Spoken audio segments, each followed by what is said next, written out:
Hi everyone, एक और नए दमदार वीडियो में आप लोग का स्वागत है। तो साथियों, आपने अभी तक पिछले वीडियो को नहीं देखा है तो जाइए चैनल के प्ले लिस्ट में, वहाँ पर आपको सभी वीडियो मिल जाएगा।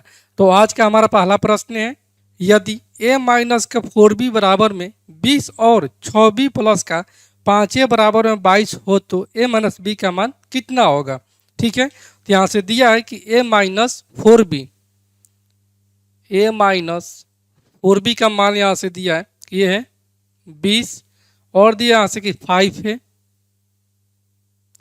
और ये प्लस का 6b का मान यहाँ से ये दिया है 22 है। ठीक है, तो यहाँ से a और b का मान हम ज्ञात कर लेंगे। तो यहाँ से अगर एक में करते हैं 5 से गुना तो यहाँ से कितना हो जाएगा, ये हो जाएगा 5a और प्लस का 5a, यानी कि ये इसको घटाएंगे तो ये प्लस वाला माइनस में, ठीक है, और माइनस वाला प्लस में हो जाएगा। तो ये प्लस का 5 माइनस का 5 कैंसिल आउट और यहाँ से हो जाएगा माइनस का 4 5 20 और ये माइनस का 6b, यानी कि हो जाएगा माइनस का 26b और यहाँ से हो जाएगा 20 5 100 और माइनस का 22, यानी कि हो जाएगा 78। यहाँ से b का मान कितना आ जाएगा, ये आ जाएगा 26 3 78, यानी कि माइनस का 3 आ जाएगा। जबकि यहाँ से दिया है कि 5a प्लस का 6b बराबर में ये 22 दिया, तो यहाँ से b का मान भर देंगे तो ये हो जाएगा 5a और ये प्लस माइनस माइनस 36 18 हो जाएगा, बराबर की हो जाएगा 22। ठीक है, तो यहाँ से 5a बराबर में हो जाएगा ये प्लस का 18 का 18 तो 20 20 से 20 40 हो जाएगा। तो ऐसे a का मान है कितना 8 आ जाएगा। तो पूछा यहाँ से कि a माइनस बी का मान, तो a का मान यहाँ से कितना आ गया है 8 आ गया है और यहाँ से b का मान आ गया है माइनस का 3, तो ये हो जाएगा a यानी कि 8 और ये माइनस माइनस प्लस का 3, तो इसका सही आंसर हो जाएगा 11। इसलिए ऑप्शन नंबर यहाँ से ए जो है वो हमारा राइट आंसर हो जाएगा। अगले प्रश्न को देखते हैं। अगला प्रश्न है कि 70 बाई 30 मीटर की माप वाले एक आयताकार पार्क में इसके लंबाई और चौड़ाई के समांतर 5 मीटर चौड़ी 2 सड़कें बनाई गई। 4 वर्ग मीटर की दर से इस पर बजरी बिछाने के लिए कितने रुपए की आवश्यकता होगी। ठीक है, यहाँ से पलंग बना लेंगे सड़क, तो कितना है लंबाई चौड़ाई इसका है 70 और 30 है, तो मान कि ये हमारा आयताकार एक पार्क हो गया। ठीक है, और 5 मीटर का ठीक बीचों बीच यहाँ से इसका रास्ता बन गया है। यहाँ से ये हो जाएगा, ये ठीक बीचों बीच वाला इसका ये रास्ता हो जाएगा। ये 5 मीटर दिया है, ठीक है, ये भी 5 मीटर दिया है, ये भी 5 मीटर ही दिया है और ये भी 5 मीटर दिया है। तो ये रास्ते का क्षेत्रफल कितना हो जाएगा, रास्ते का यहाँ से क्षेत्रफल हो जाएगा, रास्ते का क्षेत्रफल ये दिया लंबाई इसका 70 और चौड़ाई दिया है 30, तो इसका क्षेत्रफल हो जाएगा ये 70 इंटू का 5 और ये प्लस का 30 इंटू का 5 और माइनस का हो जाएगा 5 का स्क्वायर। ठीक है, तो ये 7 5 35 350 प्लस का ये 3 5 15 यानी कि 150 और ये हो जाएगा माइनस का 25 हो जाएगा। यहाँ से आ जाएगा ये 350 और 150 यानी कि हो जाएगा कितना, ये हो जाएगा 500, तो 500 में से 25 जाएगा तो ये हो जाएगा 475 हो जाएगा।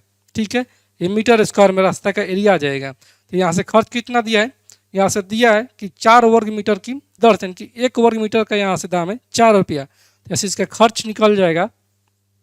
खर्च ये हो जाएगा 475 इंटू का 4, तो ये हो जाएगा 475 इंटू का 4 4 5 20, 7 को 28 2 30, 4 को 16 3 19, यानी कि 1900 रुपया जो है वो इसका खर्च बढ़ जाएगा।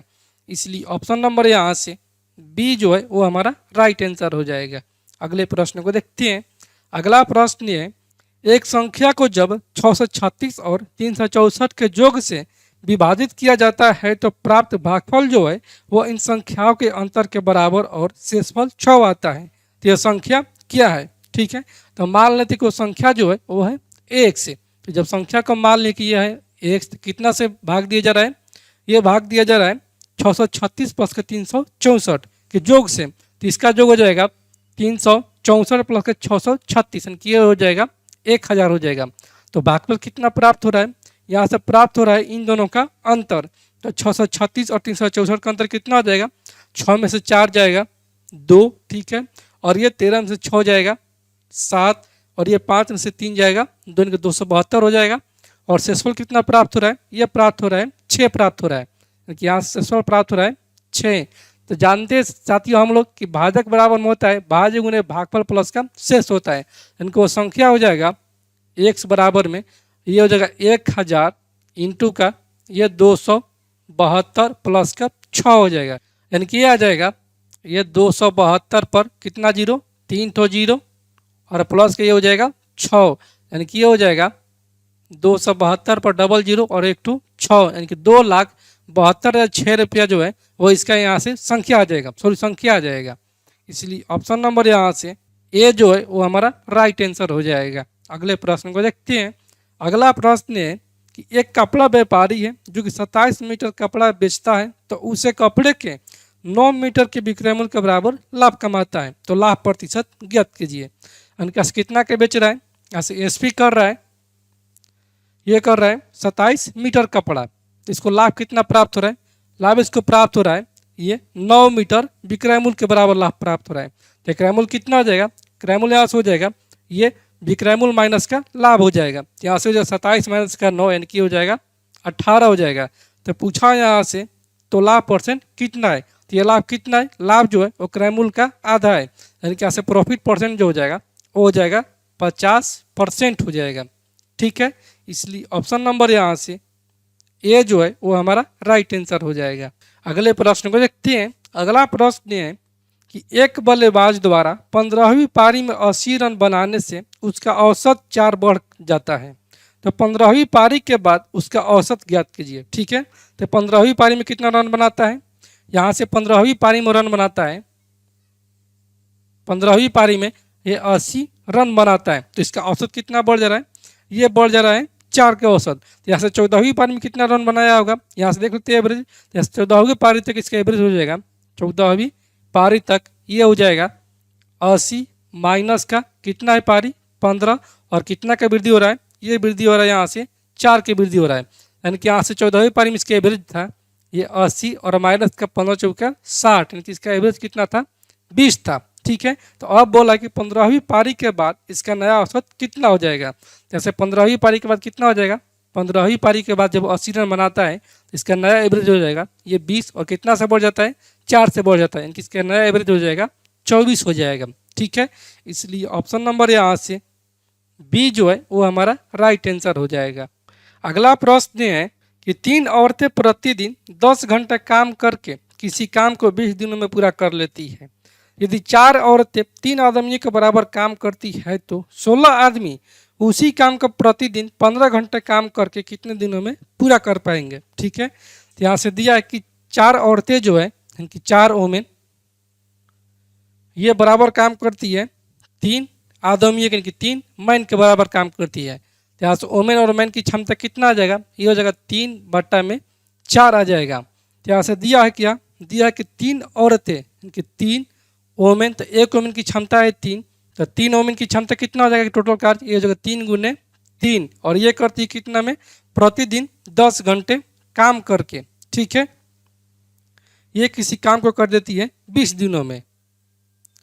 तो पूछा यहाँ से कि 16 आदमी कि 16 मैन, तो एक मैन की क्षमता है 4, तो 16 मैन की क्षमता हो जाएगा 16 चौके 64, ये प्रतिदिन 15 घंटे काम करके कितने दिनों में काम को समाप्त कर देंगे। तो मान कि ये कर रहे हैं x घंटे में या x दिन में, तो यहाँ से मारा जाएगा ये 25 आई 15 और ये 5 के 20 और ये 4 से 4 कैंसिल आउट, और यहाँ से ये 3 से 3 कैंसिल आउट। ठीक है, और यहाँ से हमारा जाएगा ये 5 दूनी 10 और ये 8 दूनी 16, यानी कि यहाँ से दिन की संख्या आ जाएगा ये 5 आई 15 और बटे में हो जाएगा ये 8 है। तो यहाँ से हमारा आ जाएगा 8 कम 8 कितना हुआ 7, यानी कि 70 हो जाएगा। तो ये हो जाएगा 8 8 64, यानी कि लगभग आ जाएगा 1.8 दिन आ जाएगा। ठीक है, इसलिए ऑप्शन नंबर यहाँ से बी जो है वो हमारा राइट आंसर हो जाएगा। अगले प्रश्न को देखते हैं। अगला प्रश्न है कि एक रेलगाड़ी 60 किलोमीटर प्रति घंटा की चाल से चल रही है।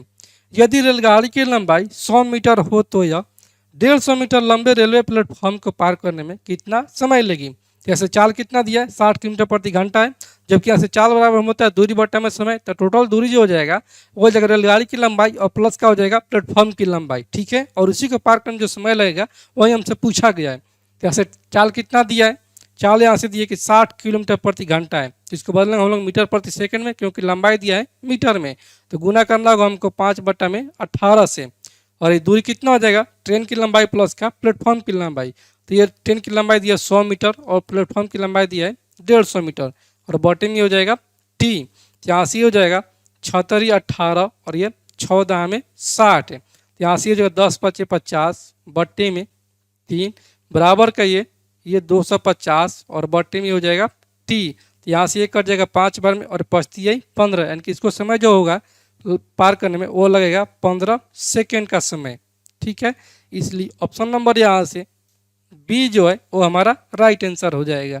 अगले प्रश्न को देखते हैं। अगला प्रश्न है कि एक वस्तु की उत्पादन लागत में सामग्री, श्रम तथा संबंधित अतिरिक्त व्यय शामिल होते हैं जिनका अनुपात 4:3:2 है। यदि श्रम लागत जो है वो 45 रुपये है और यदि वस्तु जो है वह 180 रुपये में बेची गई तो वस्तु की कुल लागत तथा लाभ परसेंट ज्ञात कीजिए। तो यहाँ से दिया है वस्तु की लागत, सामग्री और श्रम तथा संबंधित अतिरिक्त व्यय दिया है। तो यहाँ से कितना है, यह दिया है सामग्री, इनकी लागत, सामग्री लागत अनुपात का, ये श्रम और अनुपात में कितना आ जाएगा, ये दिया है अतिरिक्त व्यय।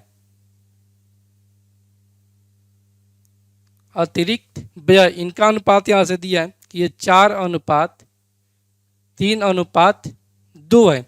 जबकि यहाँ से प्रश्न में दिया है कि यदि श्रम लागत जो है वो 45 रुपये है तो श्रम लागत कितना है, यहाँ से श्रम का अनुपात है 3, तो 3 का मान दिया यहाँ से ये 45 है, तो 1 का मान हो जाएगा 15 3 45। तो टोटल इसका कितना हो जाएगा आय, ये हो जाएगा 4 3 7 2 9, यानी कि 9 का मान ज्ञात करना है तो ये हो जाएगा 15 9 135, यानी कि 135 रुपया जो है और टोटल इसका लागत है।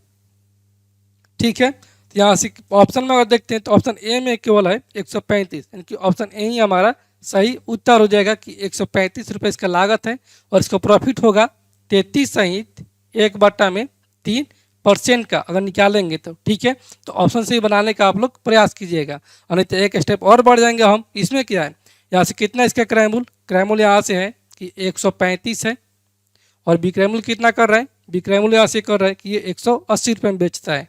तो कितने का इसको लाभ हो रहा है, ये लाभ हो रहा है 180 माइनस का 135, यानी कि 35 और 5 40 और 40 80, यानी 45 का लाभ हो रहा है। और किससे हो रहा है, तो 135 हो रहा है, गुने का हो जाएगा ये 100।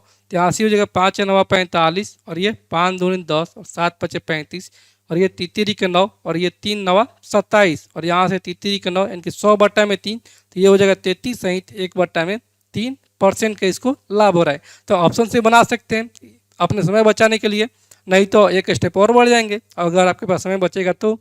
ठीक है, तो अगले प्रश्न को देखते हैं। अगला प्रश्न है, यदि एक को एक भिन्न के अंश में जोड़ा जाए तो भिन्न एक हो जाता है तथा यदि एक को भिन्न के हर में जोड़ा जाए तो भिन्न 1/3 हो जाता है, तो मूल भिन्न कितना है। जैसे मान लेंगे कि मूल भिन्न जो है,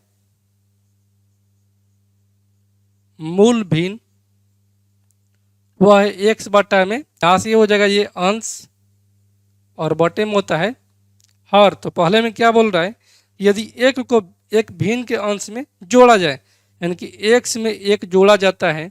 ठीक है, तो कितना भिन्न हो जाता है, ये हो जाता है 1 के बराबर। तो यहाँ से x + 1 बराबर में y आ जाएगा। ठीक है, और फिर दूसरे का में बोल रहा है कि यदि एक को भिन्न के हर में 1 जोड़ा जाए, यानी कि यही भिन्न है और हर में 1 जोड़ा जाता है, तो इसका भिन्न जो है वो बदल के कितना हो जाता है, 1/3 प्राप्त होता है। तो यहाँ से हो जाएगा गुना, तो ये हो जाएगा 3x बराबर में y + 1। तो यहाँ से y का मान कितना है, x + 1। तो यहाँ से ये हो जाएगा 3x बराबर में x + 1 + 1। तो x को एक तरफ लगाएंगे और संख्या को एक तरफ, तो ये हो जाएगा 3x और ये माइनस का x यानी कि 2x बराबर में हो जाएगा 2। तो यहाँ से x का मान जो आ जाएगा वो यहाँ से आ जाएगा 1 आ जाएगा। ठीक है, तो जब यहाँ से x का मान कितना आ गया, 1 आ गया, तो यहाँ से कितना y का मान x + 1 है, यानी कि यहाँ से y का मान जो हो जाएगा वो 1 और 1 2 हो जाएगा। ठीक है, तो पूछा कि मूल भिन्न कितना है, तो मूल भिन्न कितना माने है, अंश बटा में हर, यानी कि x/में y माने है। जैसे मूल भिन्न हो जाएगा, अंश कितना है, x का मान 1 और y का मान 2, यानी कि वो जाए भिन्न वो 1/2 है। इसलिए ऑप्शन नंबर यहाँ से डी जो है वो हमारा राइट आंसर हो जाएगा। तो साथियों, मैं उम्मीद करता हूं कि आज के वीडियो क्लास आप लोग को पूरी तरह से समझ में आ गया होगा और आप लोगों ने अभी तक इस चैनल को सब्सक्राइब नहीं किया है तो आप लोगों से रिक्वेस्ट है, विनती है कि आप लोग इस चैनल को सब्सक्राइब करें, लाइक करें और शेयर करें।